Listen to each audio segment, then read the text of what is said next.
आप सब लोगों का स्वागत है। और आज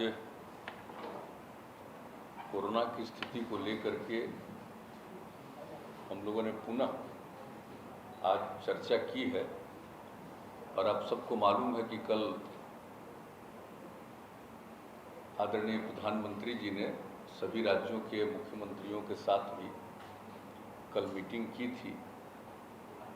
और उसके पहले भी हम लोग सारे डीएम और एसपी के साथ वीडियो कॉन्फ्रेंसिंग के जरिए हर प्रकार की जानकारी और हर प्रकार का गाइडलाइन भी पहले भी आज से कुछ दिन पहले उस पर भी चर्चा कर चुके हैं। और उसके बाद जो हर दिन जो स्थिति देखी जा रही है कि अब कोरोना में फिर से बढ़ाव होता जा रहा है। वैसे तो दुनिया भर में है और अपने देश में बहुत है और कई राज्यों में तो बहुत ज़्यादा है, लेकिन अपने राज्य में भी जो हम लोग देख रहे हैं कि अब ये बढ़ता जा रहा है। तो इसलिए पूरे तौर पर सब जगह इसके लिए क्या करना है और जो भी लोगों की मदद करनी है इसके लिए सब पूरी की पूरी तैयारी की गई है। और टेस्ट आप तो जानते ही हैं, दो तरह की बात है। एक तो आपको पता है कि वैक्सीनेशन का काम, टीकाकरण का काम भी शुरू किया गया और टीकाकरण भी पूरे अच्छी संख्या में प्रतिदिन करने की कोशिश हो रही है। और उसके अलावे आप जानते हैं कि बीच में स्थिति बहुत बेहतर हो गई थी, तो इसलिए इसका टेस्ट कम हो रहा था कोरोना का। लेकिन जब हम लोगों को लगा कि नहीं, इसको टेस्ट बढ़ाना चाहिए, तो धीरे धीरे वो बढ़ाया गया। और अभी जो पिछली मीटिंग जिलों के साथ हम लोगों ने की थी, तो उसी में ये तय कर दिया था कि भाई हम लोगों को प्रतिदिन बहुत जल्दी 1 लाख जांच पर प्रतिदिन ले जाना चाहिए। और लगभग अब उस स्थिति में हम लोग पहुंच रहे हैं। और भी अगर ज़रूरत होगा तो और ज़्यादा भी जांच करेंगे। तो ये दोनों काम चल रहा है। एक तो वैक्सीनेशन का काम भी चल रहा है और दूसरा जांच का भी, कोरोना जांच का भी काम, और दोनों काम को निरंतर चलाना है। और अभी देखा जा रहा है कि पटना में कितना बढ़ रहा है, कई जगहों पर कुछ बढ़ रहा है, तो हर प्रकार से सजग रखना है। और जो लोग भी बाहर हैं और कई जगहों पर तो जानते हैं कि वहाँ पर कोरोना बढ़ रहा है, तो बहुत लोग यहाँ के जो वहाँ गए हुए हैं या रहते हैं, उसमें से बहुत लोगों की स्वाभाविक इच्छा होती है लौट करके आने की। तो वैसे लोग भी आ रहे हैं, तो उनके लिए भी क्या क्या करना होगा और क्या क्या सुविधा देनी होगी, ये सब के लिए बातचीत हो गई है, पूरी तैयारी हो रही है। और अब तो जो महाराष्ट्र से जो ट्रेन आ रहा है उसके लिए तो एक एक जगह पर हर लोगों का टेस्ट वहीं पर रेलवे स्टेशन पर ही उन लोगों के टेस्ट का इंतजाम किया गया, ताकि टेस्ट हो जाए और जो पॉजिटिव रहेंगे उनको उचित जगह पर सेंटर पर भेजा जाएगा। और बाकी जो लोग हैं उनको घर जाने के लिए जो भी सुविधा देनी है, हम लोग वो करने का ये सिलसिला शुरू हो गया है। अब आज ही आपको डिटेल बताएंगे कि एक ही दिन जो टेस्ट किया, तो एक ही ट्रेन से जो लोग आए थे तो उसमें 17 लोग निकल गए जिनको पॉजिटिव था।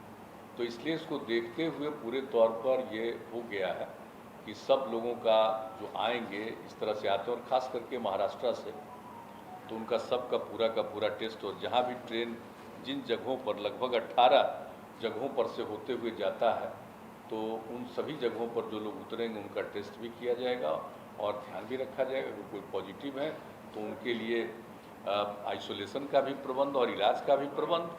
और दूसरी बात है कि जो ठीक है उनको भी सलाह दिया जा रहा है कि भाई आप घर जाइए और कुछ दिन एकदम बिल्कुल हल्का घर के अंदर भी इस तरह से रहिए, तुरंत बाहर ज़्यादा मत घूमिए। तो इस तरह का भी सब सुझाव भी लोगों को दिया जा रहा है। तो ये सब काम किया जा रहा है। तो एक बात बहुत स्पष्ट है कि हम लोगों ने जितना भी टेस्ट हो सकता है अधिकतम वो टेस्ट करने की कोशिश करना शुरू कर दिया है। और दूसरी बात है कि जो टीकाकरण है उसके लिए भी कर रहे हैं। और कल जो मीटिंग हुई थी माननीय प्रधानमंत्री जी के स्तर पर, तो उसमें ये तय हुआ कि 11 से लेकर के 14 के बीच में विशेष अभियान चलाया जाए।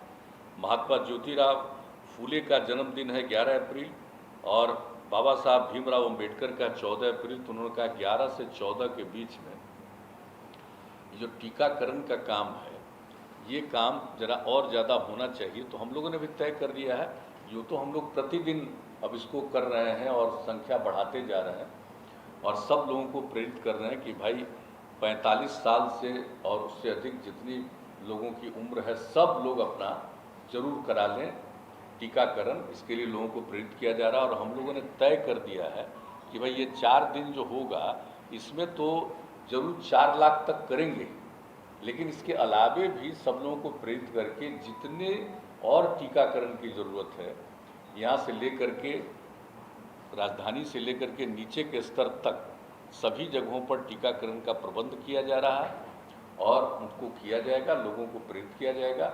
और जब लोग टीकाकरण करा लेंगे, 2 डबल स्टेज जो होता है टीकाकरण हो जाएगा, तो उसके कुछ दिन के बाद वो ज़्यादा सुरक्षित होंगे। अगर किसी को हो भी जाता है पॉजिटिव तो उनको कोई बहुत नुकसान नहीं पहुंचाएगा। तो इस तरह की बात है और बहुत लोगों को तो होगा ही नहीं। तो इसलिए टीकाकरण तो बहुत ज़रूरी है, उसके लिए भी हम लोग कोशिश कर रहे हैं और सब लोगों का एक जो है टेस्ट का वो भी हम लोग अब पूरे तौर पर कर रहे हैं। तो आज जिन बातों के बारे में निर्णय हो गया है कि और क्या क्या करना है हम लोगों को, जैसे हम लोगों ने पहले ही तय किया था, जो पिछली मीटिंग हुई थी जिसमें सभी जिला के स्तर पर, तो उसमें हम लोगों ने तय कर दिया था कि 1 सप्ताह तक स्कूल कॉलेज को बंद रखा जाएगा। 5 तारीख से 1 सप्ताह तक, 5 तारीख से खुलना था तो 1 सप्ताह का, तो आज और तय हुआ है कि अभी 1 सप्ताह इसको और बढ़ाएंगे। तो इसी तरह से कई चीज़ों के बारे में और तय हुआ है। तो हम पहले चाहेंगे कि इसके बारे में हमारे जो प्रत्यय अमृत जी हैं वो आप लोगों को पूरी जानकारी दे देंगे। इसके बाद आपके मन में जो भी प्रश्न होगा उसके बारे में पूरा डिटेल देंगे। तो ज़रा बता दीजिए पूरा। धन्यवाद सर। सर्वदलीय बैठक भी हो, तो आज हमारी महामहिम राज्यपाल महोदय से भी बातचीत हो गई है और वो समझ लीजिए कि 8-10 दिन के अंदर ज़रूर एक मीटिंग होगी, उसका डेट तय करेंगे और सर्वदलीय बैठक भी होगी ताकि सब लोगों को जो कुछ भी हो रहा उसकी जानकारी, लोगों का जो अनुभव है उसकी जानकारी और आगे और क्या किया जाना चाहिए इसके बारे में जो विचार विमर्श होगा तो उससे काफ़ी और बेहतर होगा। इसलिए कल ही माननीय प्रधानमंत्री जी ने इस बात की चर्चा की है कि ये गवर्नर साहब के लेवल पर ये होना चाहिए। तो आज ही हम लोगों ने गवर्नर साहब से भी बातचीत कर दिया, वो तो बिल्कुल तैयार हैं। 8-10 दिन के अंदर बहुत जल्दी अब उसके बारे में भी तारीख वगैरह भी तय होगी। हम उसको बताना था इसलिए हम बता दें और बाकी आप बताइए।